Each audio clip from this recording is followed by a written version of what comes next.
El 70% de la superficie terrestre está cubierta de agua. La historia del descubrimiento de la Tierra por el hombre está en gran parte ligada a la del mar. Desde las frágiles embarcaciones que rodearon las costas mediterráneas a los majestuosos navíos que se lanzaron hacia el Nuevo Mundo, la evolución de los barcos y de los instrumentos de navegación hizo que el hombre ampliara sin cesar las fronteras de los océanos. Frédéric Restañó es físico e investigador en el CNRS. Va a realizar un viaje siguiendo el rastro de sus homólogos lejanos para conocer las técnicas y los descubrimientos científicos que han permitido al hombre navegar cada vez más lejos, hasta liberarse del viento, de las olas e incluso del hielo. Una investigación científica para entender cómo a lo largo de los siglos el hombre ha podido construir barcos, desafiar a las tempestades y sumergirse en los abismos para conquistar los océanos. Conquistar los océanos.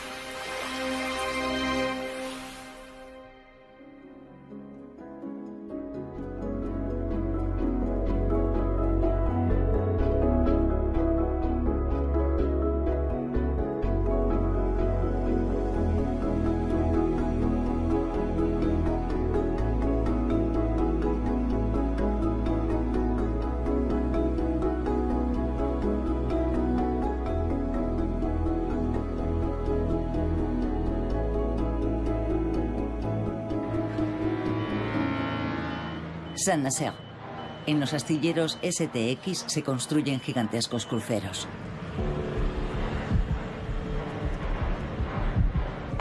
Frédéric Restañó va a descubrir los secretos de la fabricación de uno de los mayores transatlánticos del mundo. El barco mide 315 metros de largo y 43 metros de ancho. Con un calado aéreo, es decir, la distancia entre el punto de flotación y la parte más alta del barco, de 65 metros. Una auténtica ciudad flotante que puede acoger a 7.000 pasajeros.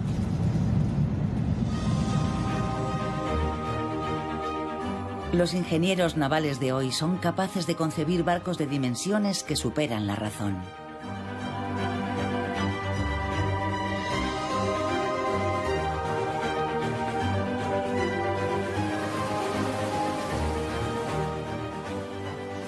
¿El tamaño de este barco no se puede superar o se pueden hacer barcos más grandes? Hoy en día, los límites de los barcos los imponen los puertos en los que atracan y las infraestructuras de los astilleros que los construyen. En el pasado había límites técnicos y siempre hemos conseguido resolverlos. De modo que si aparecen nuevos límites técnicos, seguro que sabremos superarlos. Superando los límites, ampliando las fronteras, así es como el hombre en unos miles de años se ha convertido en el señor de los mares. Es la historia de unos marineros y exploradores que a lo largo de los siglos han ido desarrollando técnicas de construcción naval cada vez más sofisticadas. Nos dirigimos a Marsella siguiendo el rastro de uno de los primeros grandes pueblos de navegantes, los griegos.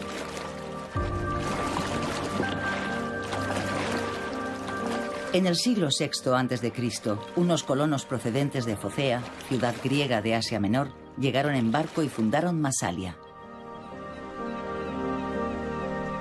Se ha encontrado un yacimiento focense que data de esa época, hace más de 2600 años. Algunos especialistas en arqueología experimental la han reconstruido de forma idéntica.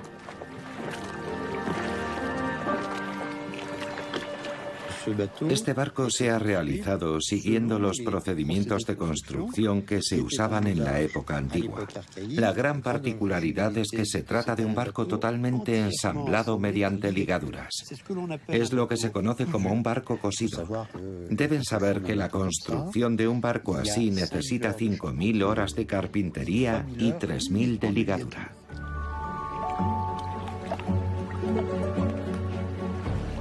El Gyptis se ha construido con las técnicas que Homero describió en su narración de la epopeya de Ulises en la Odisea.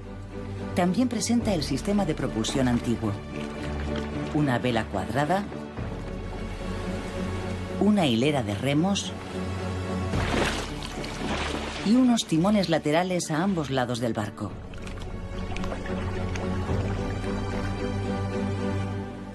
Entonces, ¿con este barco se podía ir a la conquista del mundo conocido en aquella época?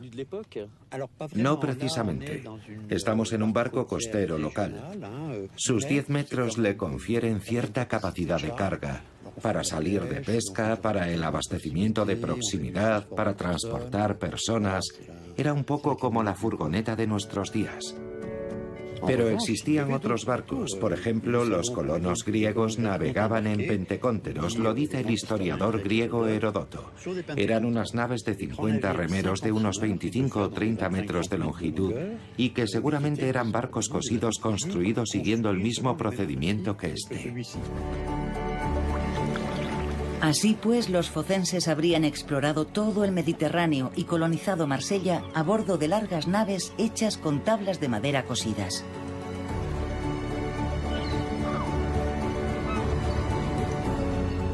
Una hazaña que despierta la curiosidad de la comunidad científica.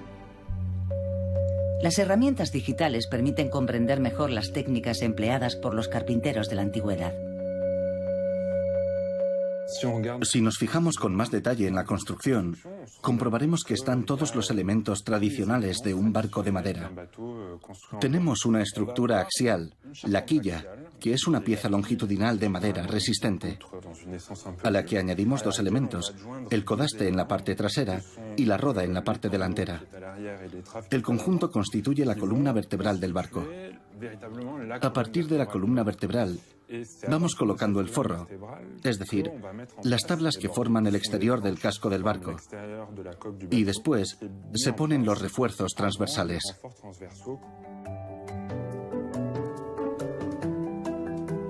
¿En esa época todos los barcos se hacían con tablas cosidas? No, todos no. Los fenicios, por ejemplo, utilizaban una técnica diferente, la de espigas y ranuras que después adoptaron los griegos y los romanos. El principio es tallar un orificio en el que se inserta una pequeña pestaña de madera que se denomina espiga. Después, se aseguran las pestañas para mantener unidas las tablas entre sí. Gracias a esta técnica, los griegos pudieron mejorar algunos puntos débiles o algunas desventajas que presentaba la técnica del cosido, permitiéndoles el desarrollo de barcos mucho mayores, con formas más elaboradas y complejas y con mayor esperanza de vida. Esta técnica empírica consolidó el casco. El nuevo sistema de ensamblaje permitió la construcción de galeras gigantes propulsadas por varias hileras de remeros.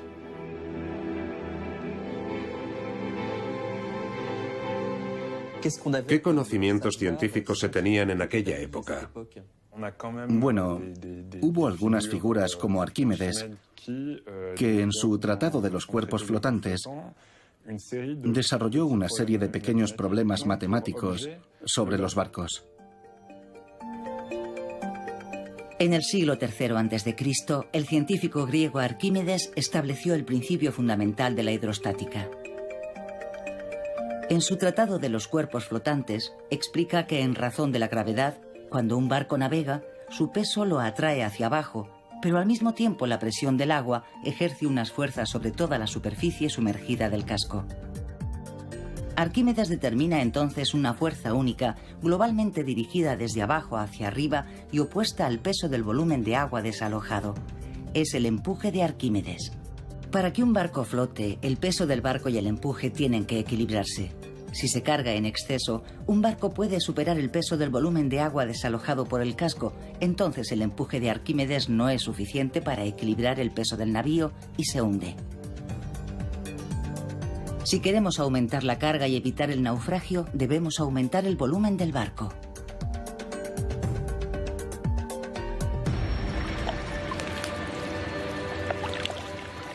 Durante toda la antigüedad, el mundo conocido se limitaba al Mediterráneo.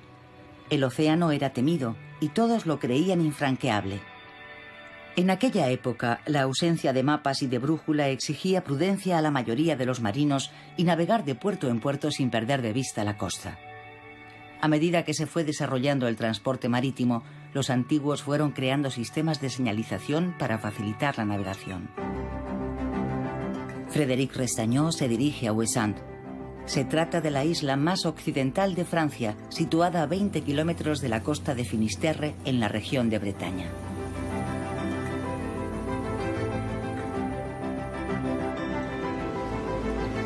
Se la conoce como la isla Centinela, por los 5 faros que la rodean para guiar a los marinos a lo largo de su costa accidentada.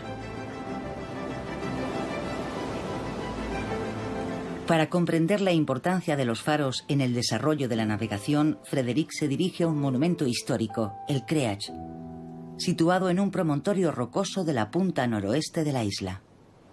El centinela de piedra fue edificado en 1863 y posee uno de los focos más poderosos del mundo.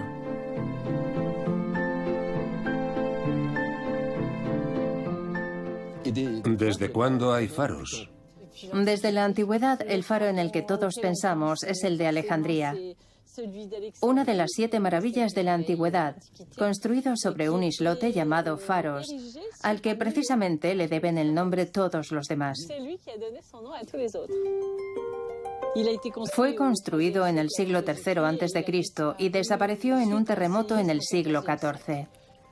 ¿Cómo se ha llegado del faro de la antigüedad a Ouessant, que es un faro moderno? Ha habido varias etapas. Primero, Faros fue un fuego al aire libre, una hoguera alimentada con madera, sencillamente. Después llegó el carbón, luego las lámparas de aceite y por último la electricidad, con la lente de Fresnel. En 1821, Agustín Fresnel, físico francés ingeniero en la Comisión de Faros, propuso sustituir los reflectores metálicos por lentes a escala. Dichas lentes están formadas por un disco central convexo y unos anillos concéntricos que desempeñan el papel de prisma. Al salir de la lente, los rayos que han sido desviados por los anillos concéntricos son paralelos entre sí y están orientados en la misma dirección. Este procedimiento permite evitar la difusión de la luz. Resultó ser tan eficaz que la lente de Fresnel fue equipando progresivamente todos los faros del mundo. Con estas lentes la luz llegará muy lejos. 32 millas, y si una milla marina equivale a 1852 metros, son casi 60 kilómetros. Es el más potente de Europa.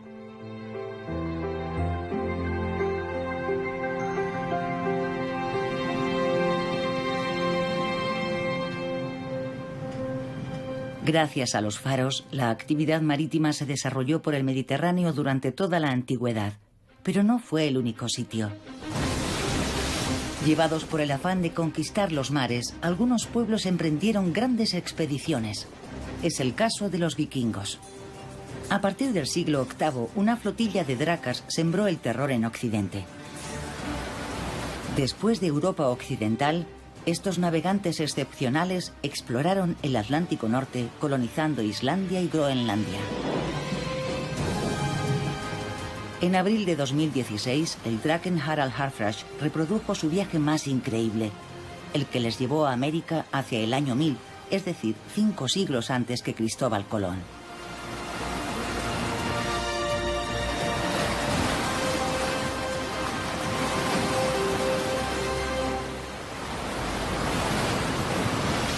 Desde Noruega, estos vikingos modernos cruzaron el Atlántico Norte siguiendo la ruta que hace más de 1000 años siguieron sus antepasados. Al final de una travesía accidentada de casi 6 meses, alcanzaron su destino final, los Estados Unidos. Hoy ha quedado demostrado que este pueblo realizó una de las conquistas marítimas más importantes de la historia. Sin embargo, la proeza permaneció desconocida hasta el siglo XIX. En la Edad Media, en Occidente, la precisión científica de las nuevas herramientas de navegación se sumó a la experiencia de los marinos. La brújula y más tarde el compás y el astrolabio, precursor del sextante, fueron equipando las naves. A partir del siglo XIII se dibuja una imagen nueva del mundo gracias a las cartas portulanas, unas cartas náuticas que tienen como fondo una retícula trazada basándose en las líneas de dirección de la Rosa de los Vientos. Ya se reúnen todos los elementos para que los grandes exploradores como Vasco de Gama o Cristóbal Colón puedan lanzarse a la conquista de los océanos. Pero antes de emprender las largas expediciones hacia el Nuevo Mundo, había que cambiar por completo la concepción de las naves. Frédéric Restañó se dirige a Mazagón, al suroeste de España. De la costa atlántica zarparon la mayoría de los grandes exploradores al mando de majestuosas carracas y carabelas como esta nao Victoria, réplica del navío de la flota de Magallanes que también dio la vuelta al mundo. Su diseñador y constructor sigue navegando en el barco legendario. Es el barco que dio la primera vuelta al mundo, que salieron 5 a la expedición de Magallanes y llegaron nada más, al mando de Juan Sebastián Elcano. Salieron 246 hombres y llegaron 18.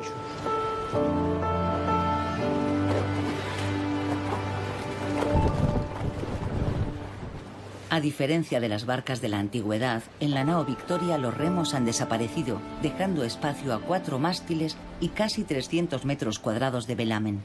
Las velas son fundamentales para impulsar este importante navío de comercio.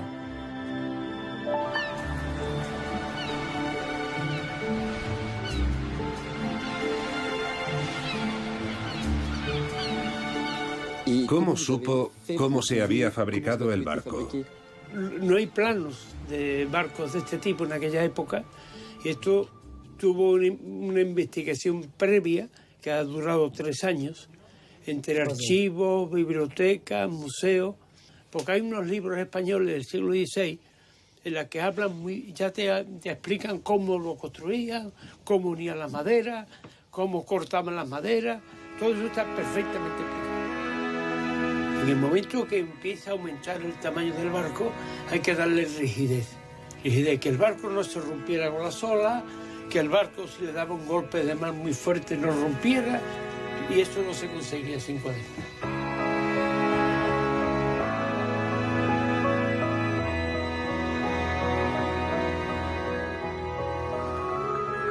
Lo primero que se construía eran las cuadernas, quiere decir, esto y la quilla. Esto, ¿no?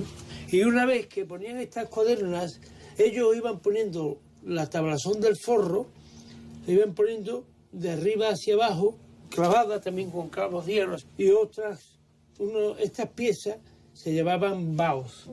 Y esto hacía una viga, se hacía una viga muy rígida.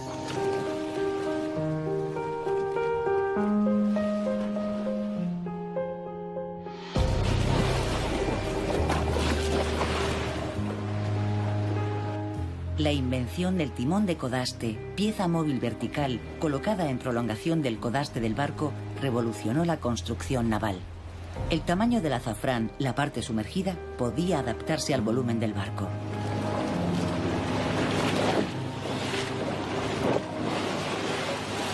Ahora está dirigiendo el barco, pero no veo ninguna rueda. No. El pinzote ese fue antes de la rueda.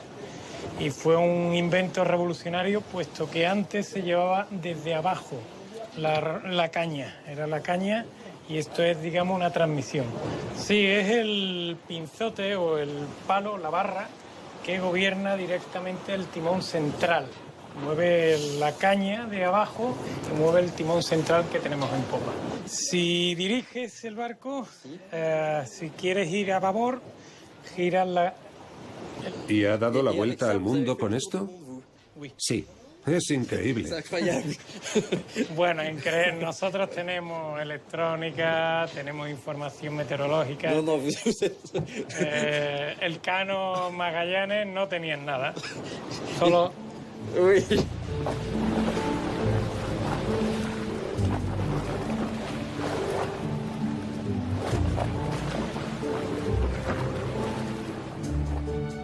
En 1519, la flota de Magallanes levó anclas en Sevilla para descubrir la ruta occidental hacia las Islas Molucas o Islas de las Especias, situadas en la actual Indonesia. La expedición cruzó el Atlántico hasta Brasil, bordeó América del Sur y descubrió un paso hacia el Pacífico, el famoso Estrecho de Magallanes.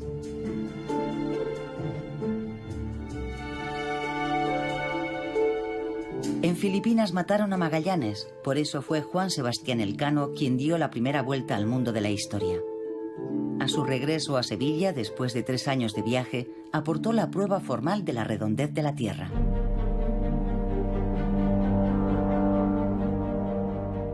La era de los grandes descubrimientos abrió otro periodo, el de la lucha por la explotación de las riquezas. Las naciones recorrieron el mundo para abrir nuevas vías comerciales y se enfrentaron por conquistar los océanos.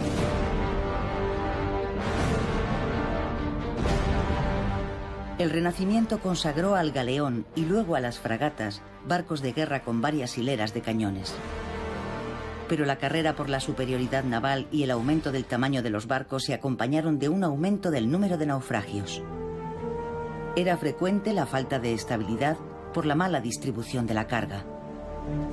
El ejemplo más impresionante fue el naufragio del Vasa en 1668. El rey de Suecia lo había encargado para que fuera el barco más poderoso jamás construido, pero naufragó con la primera ráfaga de viento nada más salir del puerto de Estocolmo. A finales del siglo XVII urgía trabajar sobre la estabilidad de los barcos. Pierre Bouguer, matemático y físico francés, publicó la solución en el Tratado del Navío, primera síntesis de arquitectura naval. Esta obra aportó el complemento indispensable al principio de Arquímedes para calcular científicamente la estabilidad de un barco. Cuando un barco sale al mar, se balancea, por las olas o el viento en las velas. Cuando el barco se inclina, la modificación del volumen de agua desplazada por el casco conlleva una variación del centro de empuje de Arquímedes. El conocimiento de la posición del centro de empuje y el progreso de las matemáticas permitieron a Pierre Bouguer calcular con precisión la posición del metacentro, permitiendo predecir la estabilidad del barco.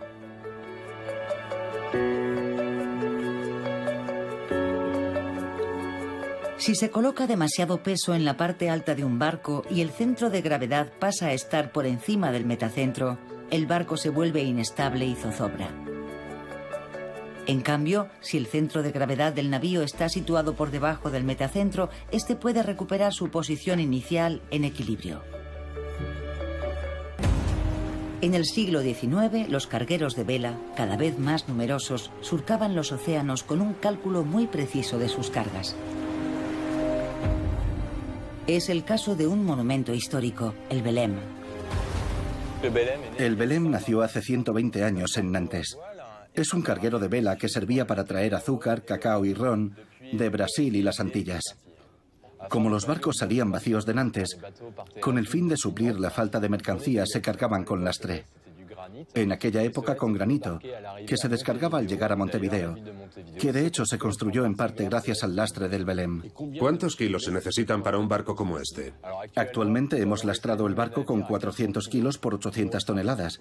Es una parte muy pequeña del peso del barco, pero bien colocada en las bodegas es fundamental para su estabilidad. Si en aquella época el Belém embarcaba hasta 675 toneladas de mercancías, hoy uno de los últimos vestigios de la edad de oro de la vela es un barco escuela.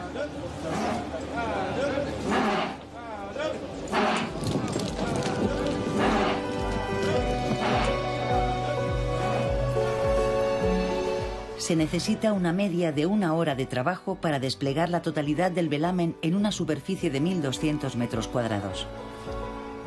Lo que diferencia a este barco del antiguo es que la vela está fragmentada en varias piezas.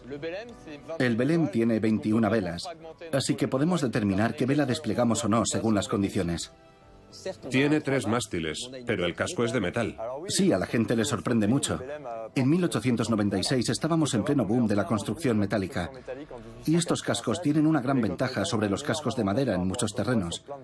Por ejemplo, el barco es más sólido. Un casco de metal puede romperse, pero no se afloja como le sucede al de madera. Y la relación longitud-anchura es mucho más importante en un casco de metal, lo que nos permite tener navíos mucho más largos y más rápidos. Tenemos un barco de transición. Cuando el vapor empezó a ganar importancia, la mayoría de estos grandes veleros cesaron su actividad después de la guerra.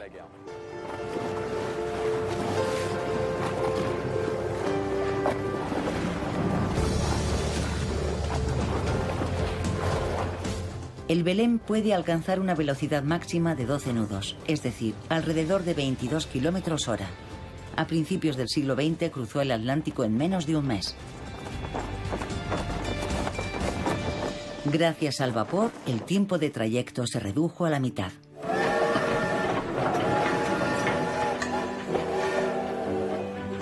La revolución industrial desencadenó una competición para construir el barco más rápido y moderno. Tras la máquina de vapor, los constructores desarrollaron el motor diésel que fue ganando potencia con el tiempo. Pero la velocidad tiene sus límites. Los barcos se toparon con la resistencia del agua. A principios del siglo XX, para poder concebir barcos más rápidos, William Froude, padre de la hidrodinámica experimental, desarrolló un método de prueba basado en una maqueta remolcada en una gran extensión de agua. Había nacido el primer canal de ensayos hidrodinámicos.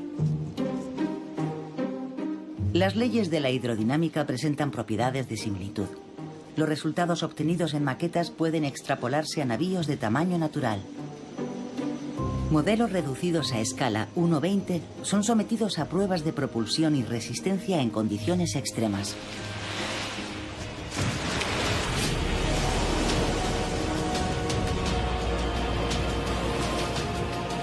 Gracias a los canales de ensayos hidrodinámicos, los ingenieros pudieron diseñar barcos cada vez más eficaces, capaces de superar las olas.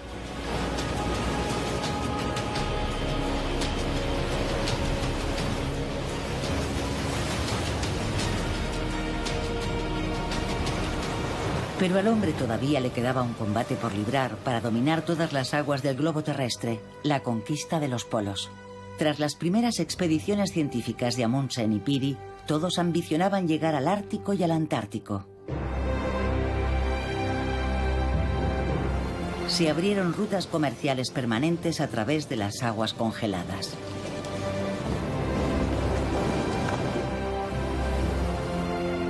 Frederic Restañó vuela a Kemi, en Laponia finlandesa.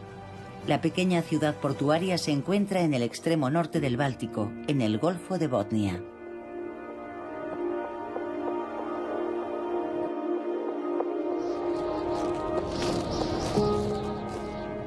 Las aguas de esta lengua de mar de 725 kilómetros de longitud están heladas la mitad del año.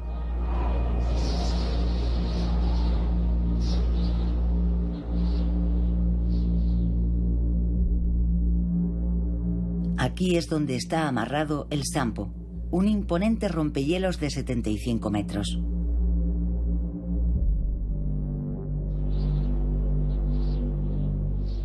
Está en servicio desde los años 60. Antes remolcaba los barcos que se habían quedado atrapados en el hielo. Hoy surca el mar helado realizando cruceros polares. Nuestro casco es mucho más resistente que el de los cargueros normales. Los barcos clásicos están hechos de placas de acero de entre 10 y 20 milímetros de grosor. En el caso de los rompehielos, el grosor es bastante mayor, 35 milímetros. Además, las estructuras de un carguero están separadas 60 centímetros. En el Sampo, la distancia se reduce a la mitad, por lo que en realidad tenemos una estructura doble. Además del casco reforzado, el Sampo cuenta con un potente motor que le permite surcar extensiones heladas.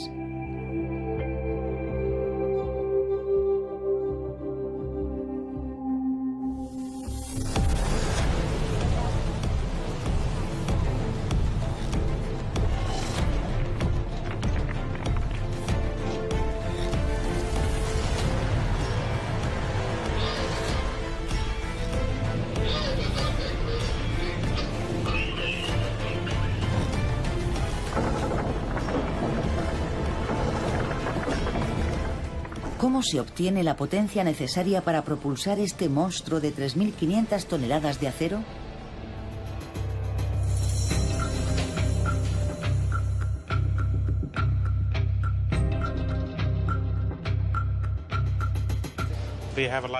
Tenemos 4 motores principales, cada uno de 2.000 caballos de potencia, lo que supone 8.000 caballos de potencia en total.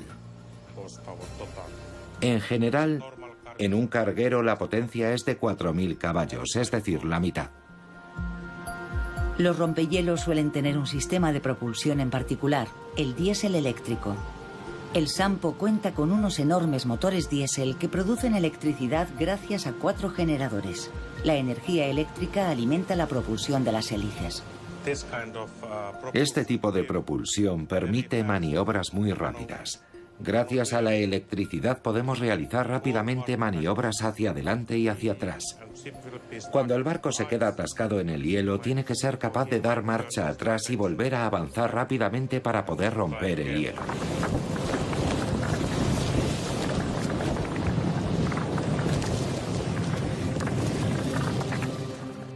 ¿Cómo consiguen romper el hielo estos barcos? El Sampo pesa el triple que un carguero del mismo tamaño, porque para romper el hielo se necesita un peso mucho mayor. Si lo comparamos con los barcos clásicos, la forma del casco es redondeada como un huevo. No hay quilla. Eso le permite subir con mayor facilidad al hielo para romperlo. Los bloques de hielo se deslizan bajo el barco y a continuación las hélices los empujan hacia alta mar.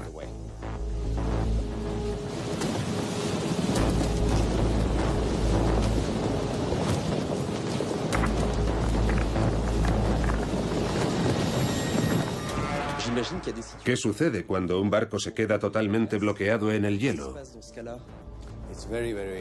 Es una situación muy peligrosa. Si un carguero se queda atrapado en el hielo, el viento puede empujar la banquisa, ejerciendo una presión muy fuerte sobre el casco. El casco puede aplastarse, igual que yo aplasto una lata de gaseosa, por ejemplo. Puede producirse una avería en el barco, aumentando el riesgo de naufragio.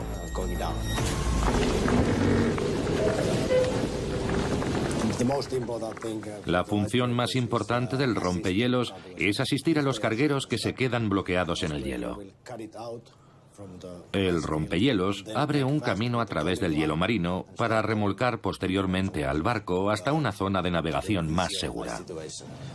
¿Cuál es el máximo espesor que puede romper? El Sampo está diseñado para romper hasta 1,20 metros de hielo. Es la situación más extrema que podemos encontrar en el mar Báltico.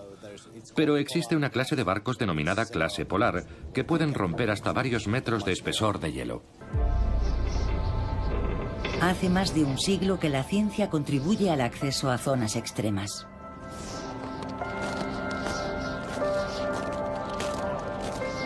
Pero la actividad humana también ha provocado el calentamiento global, algo que preocupa a la comunidad científica que ve cómo el hielo de los polos se funde cada año más. Los míticos pasos del noroeste y del noreste, en los que tantos exploradores rompieron sus barcos, van abriendo poco a poco sus puertas. Corredores que unen el Atlántico y el Pacífico Norte, por los que se lanzan las naciones en busca de nuevas vías marítimas. Nunca antes los rompehielos habían sido tan eficaces y necesarios como ahora para abrirles paso. Cerca de Helsinki, el científico Frédéric Restañó se dirige a un centro de investigación finlandés en el que se diseñan el 60% de los rompehielos de la flota mundial. Las maquetas se prueban en el mayor canal de ensayos hidrodinámicos del mundo.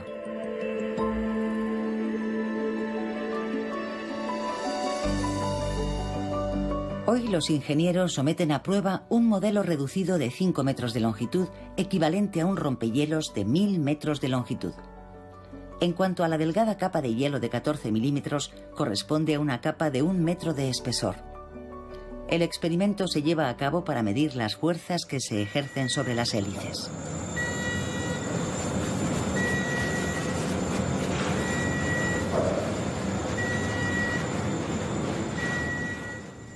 Al romper el hielo, el barco va al revés. En realidad, se trata de un rompehielos reversible. Si el mar no está helado o la capa de hielo es muy delgada, avanza normalmente. Pero si la capa de hielo es gruesa, va marcha atrás. Es muy difícil desarrollar un barco que sea igual de eficaz en el agua que como rompehielos. La ventaja de este es que tenemos dos barcos igual de eficaces reunidos en uno solo.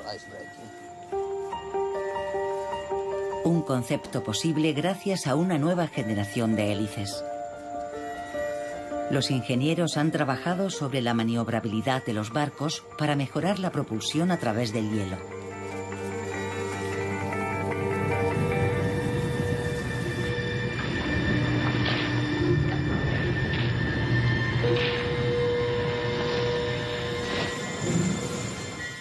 Una de las ventajas de los propulsores acimutales es que aportan mucha maniobrabilidad a los barcos.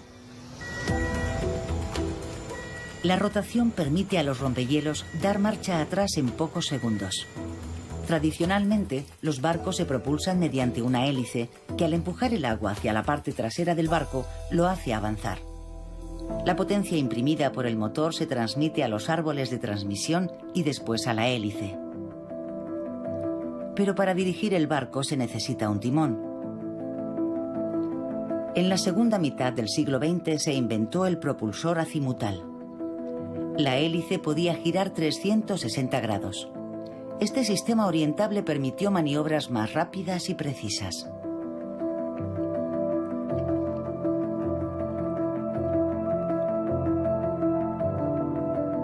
En la década de los 90 vio la luz del día el pod, la última generación de propulsores acimutales.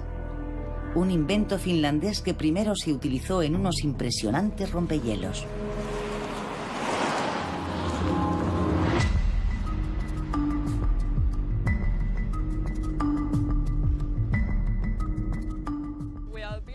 Fabricamos pods para los mayores transatlánticos, los mayores rompehielos y grandes supertankers. Este pod tiene una potencia de 20 megavatios y pesa alrededor de 170 toneladas. La auténtica revolución, lo que lo diferencia de un propulsor mecánico, es el motor eléctrico que ponemos en la barquilla que hay en el exterior del casco. ¿Para qué se coloca un motor eléctrico en el interior de una barquilla? El pod es un sistema en el que la hélice está directamente enfrente del agua y de esa forma aumenta su eficacia. En cuanto al consumo de energía, ¿cuál es el ahorro? Depende del tamaño del barco. Pero en el caso de un transatlántico tipo, se ahorra un 5% de energía. Y existen más ventajas en la distribución general del barco. Como el motor se coloca en el exterior del casco, deja espacio libre para la distribución interior. En los cruceros, por ejemplo, deja espacio para más camarotes. Y en un carguero, más espacio para la carga. En realidad, se aumenta la carga útil. Ahorro de energía y de espacio se han convertido en una preocupación capital en un sector que garantiza el 90% del comercio mundial. Cada año, cerca de 90.000 navíos surcan los mares, transportando más de 10.000 millones de toneladas de carga.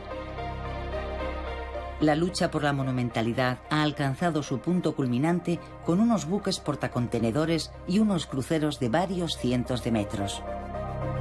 ¿Qué retos han tenido que superar los ingenieros para construir estos auténticos monstruos de los mares? Regresamos a Saint-Nazaire. Vamos a entrar en las entrañas de un crucero gigantesco. Más de 2.500 obreros trabajan cada día en esta ciudad flotante, cuya superficie es de 180.000 metros cuadrados. Estamos en el corazón del barco, en el paseo principal por el que caminarán los pasajeros durante el crucero. Parece muy largo. Mide entre 90 y 100 metros de largo.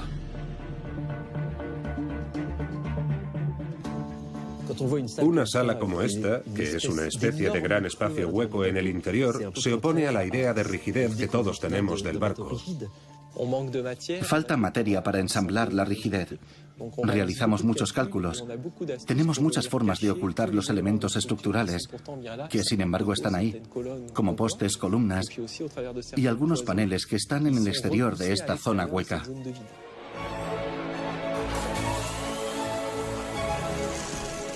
¿Qué es lo que garantiza la rigidez del barco? Usamos acero para construir los barcos, que es un material que garantiza la rigidez, y utilizamos puentes que confieren rigidez al conjunto.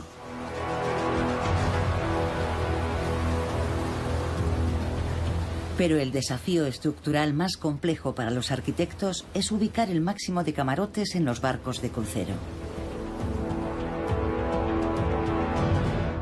Habitaciones con ventanas y grandes balcones con vistas al mar suavizan considerablemente la rigidez del barco.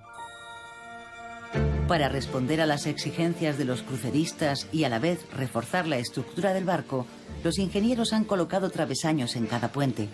Entre los refuerzos de acero están los 2.246 camarotes del crucero. Nuestros camarotes llegan prefabricados y se terminan a bordo del barco. El requisito principal es la anchura. Es lo primero que se acuerda con el cliente. Por extraño que parezca, la anchura determina la distancia entre cada tensor transversal del barco.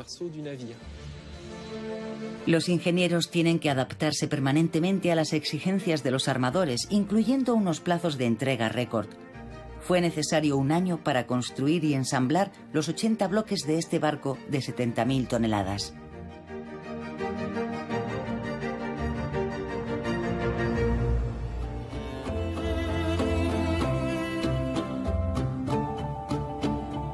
En el espacio de unos miles de años, el hombre ha pasado de frágiles embarcaciones a auténticas ciudades flotantes, dominando al mismo tiempo toda la superficie de las aguas del globo terrestre.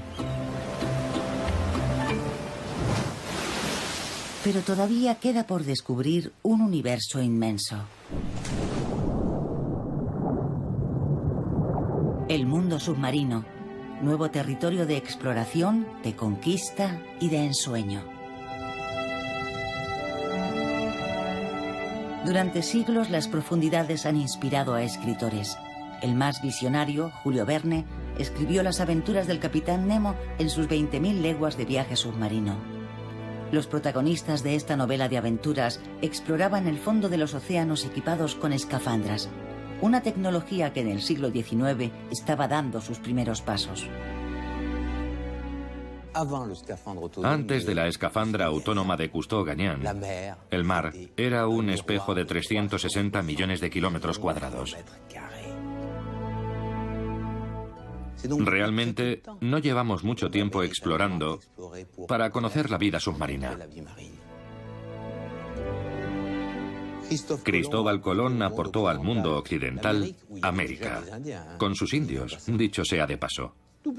Pero América no es muy grande. Cousteau nos abrió 3/4 partes de nuestro planeta. 360 millones de kilómetros cuadrados de superficie.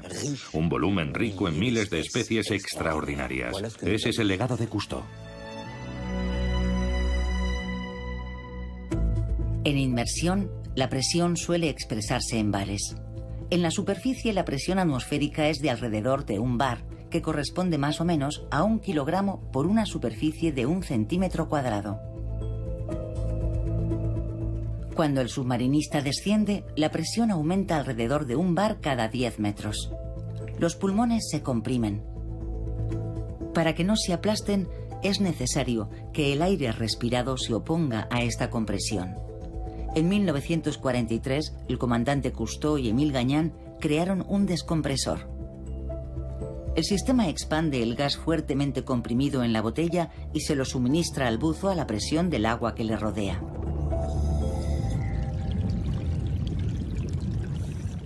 Gracias al submarino, el hombre pudo descender a mayor profundidad. En 1960, Jacques Piccard y Don Walsh realizaron la hazaña de sumergirse en el abismo Challenger en la fosa de las Marianas a cerca de 11.000 metros de profundidad.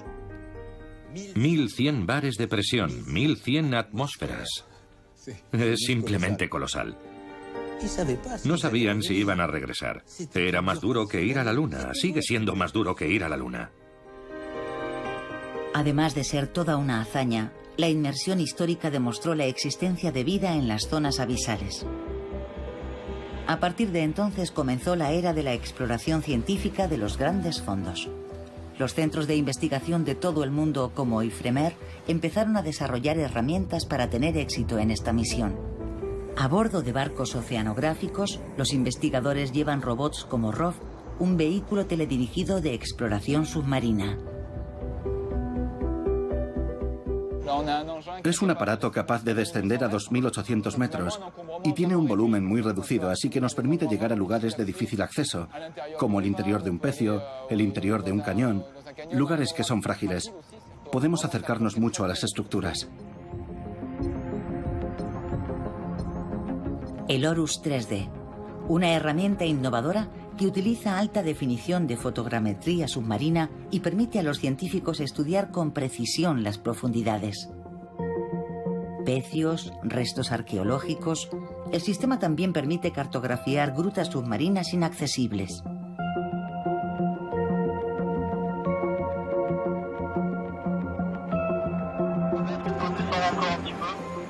Vale, recibido. El equipo sumerge el robot ROV en el cañón de Casideñ, en el Parque Nacional de Calanque, un espacio natural protegido. El objetivo de la misión es el estudio del macizo coralino. El aparato ha llegado al fondo. ¿A qué profundidad estamos? Estamos a poco más de 200 metros, 205, que no es poco. 20 bares. 20 bares, eso es. Más allá de la inmersión convencional.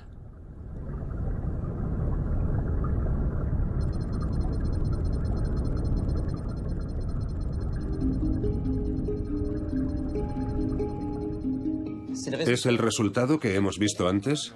Eso es. Este es el macizo de corales blancos que teníamos delante hace un momento. Es un modelo en 3 dimensiones. Nos ofrece la posibilidad de orientar los objetos que estudiamos y nos permite, como puede ver, viajar por el interior de las 3 dimensiones de este complejo vivo, porque todo se saca a partir de lo vivo. Fíjese la definición que tenemos cuando utilizamos el zoom. Vemos cada individuo de cada colonia que mide unos milímetros de diámetro.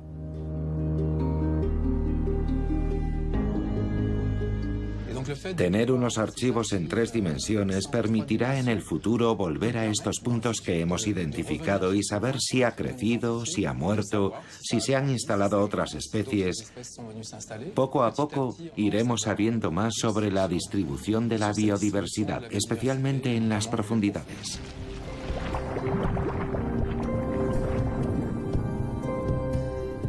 Los océanos profundos de más de 200 metros representan alrededor del 66% de la superficie del planeta. Han permanecido inaccesibles durante mucho tiempo, pero ahora están al alcance del hombre. Y en 1977 desvelaron su mayor misterio.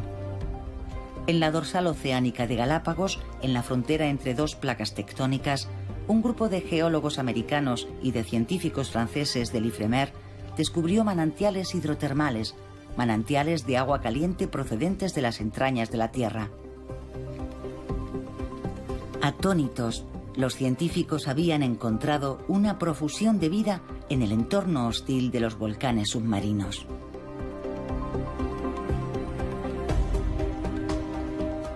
En el Instituto Francés de Investigación para la Explotación del Mar, una nueva tecnología permite estudiar estos ecosistemas tan particulares, los observatorios submarinos. Gracias a una red de fibra óptica de 800 kilómetros que se extiende a 2.000 metros de profundidad conectada a cámaras, los investigadores pueden conectarse en directo a un manantial hidrotermal situado en el litoral de Canadá. Vamos a conectarnos. Ya estamos. Parece un poco raro porque son unos fluidos de cerca de 400 grados Celsius al brotar en el caso de los más calientes, con pH ácido. Hay metales pesados en abundancia, cadmio, arsénico, plomo. Estamos a 2.200 metros de profundidad. Hay una presión de 200 atmósferas, es decir, el equivalente a la presión de una vaca sobre una uña. Y también tenemos radiactividad natural. A priori podría pensarse que la vida es casi imposible. Pero, sorprendentemente, encontramos oasis llenos de vida.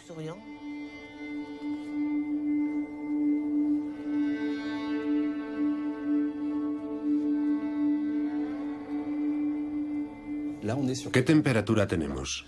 Tenemos unas temperaturas no muy fuertes. Estamos por debajo de los 20 grados Celsius a nivel de la fauna. Las grandes fumarolas submarinas negras tienen varios cientos de grados Celsius. Lo que sucede es que los fluidos muy calientes, al entrar en contacto con el agua de mar, que está fría, producen la precipitación de todos los elementos químicos que se encuentran en dichos fluidos. Esta precipitación va formando progresivamente grandes montes de sulfuro sobre los que viven diferentes animales. Tenemos al lado un mundo totalmente desconocido. Ustedes son los nuevos exploradores. Sí, pero de nuestro planeta, que es lo más sorprendente. Apenas conocemos entre un 5 y un 10%. Es mucho lo que nos queda por explorar. ¿Llegaremos algún día a tener un conocimiento perfecto de este mundo misterioso que durante siglos ha atraído y apasionado a científicos y exploradores? No conocemos nada del universo marino. Hay innumerables cosas por descubrir, por describir y por comprender. Nos sumergimos en un infinito vertiginoso.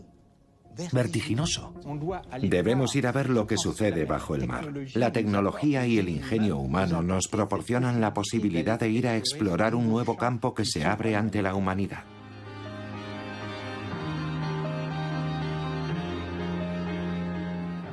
La farmacología del mañana vendrá en parte del mar. La comida del futuro vendrá en parte del mar. Tenemos que comprender todo lo que representa este universo. Es el último territorio que nos queda para la evolución de la humanidad.